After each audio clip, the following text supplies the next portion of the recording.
alaikum. Mr. Moderator, our distinguished guests, brothers and sisters, our friends and our enemies.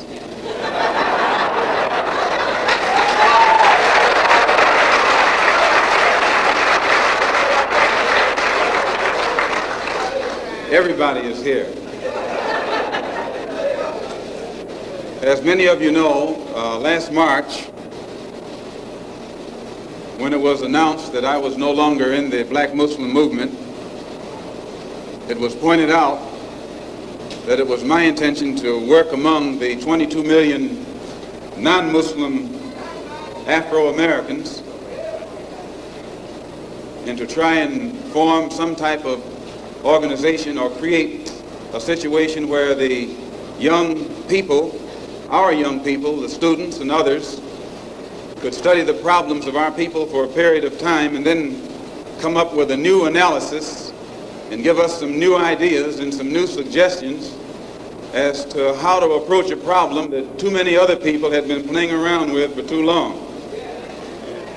And that we would have some kind of meeting and determine at a later date whether to form a black nationalist party or a black nationalist army.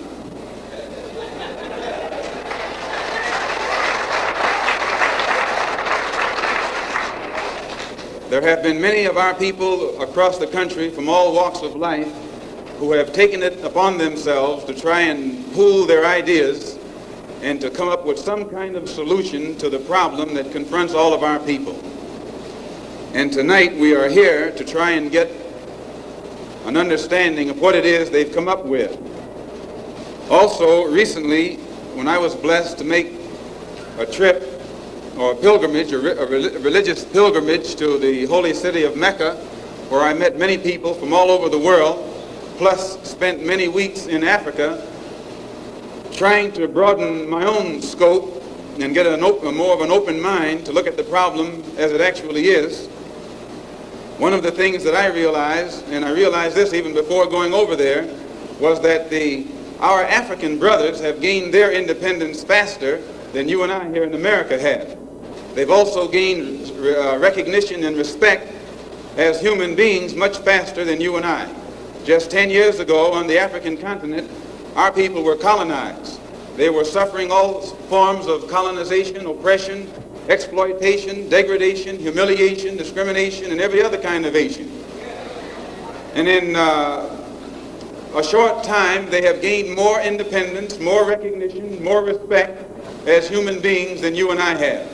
And you and I live in a country which is supposed to be the citadel of education, freedom, justice, democracy, and all of those other pretty sounding words.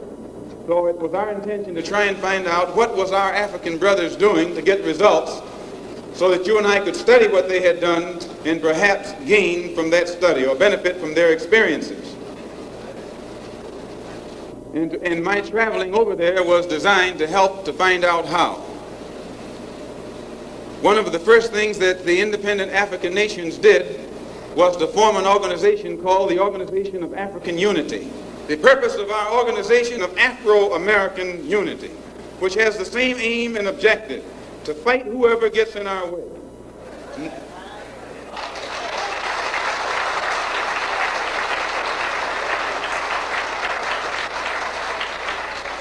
To bring about the complete independence of people of African descent here in the Western Hemisphere, and first here in the United States, and bring about the freedom of these people by any means necessary.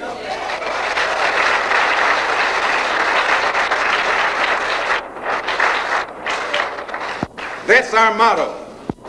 The purpose of our organization is to start right here in Harlem, which has the largest concentration of people of African descent that exists anywhere on this earth. There are more Africans here in Harlem than exist in any city on the African continent, because that's what you and I are, Africans. The Charter of the United Nations, the Universal Declaration of Human Rights, the Constitution of the United States, and the Bill of Rights are the principles in which we believe, and that these documents, if put into practice, represent the essence of mankind's hopes and good intentions, desirous that all Afro-American people and organizations should henceforth unite so that the welfare and well-being of our people will be assured. We are resolved to reinforce the common bond of purpose between our people by submerging all of our differences and establishing non-sectarian constructive programs for human rights. We hereby present this charter. Number one, the establishment.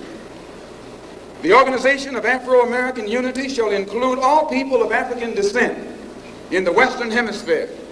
In essence, what it is saying, instead of you and me running around here seeking allies in our struggle for freedom, in the Irish neighborhood or the Jewish neighborhood or the Italian neighborhood, we need to seek some allies among people who look something like we do. And once we get their allies, it's time out for you and me to stop running away from the wolf right into the arms of the fox, looking for some kind of help. That's a drag. Number two, self-defense.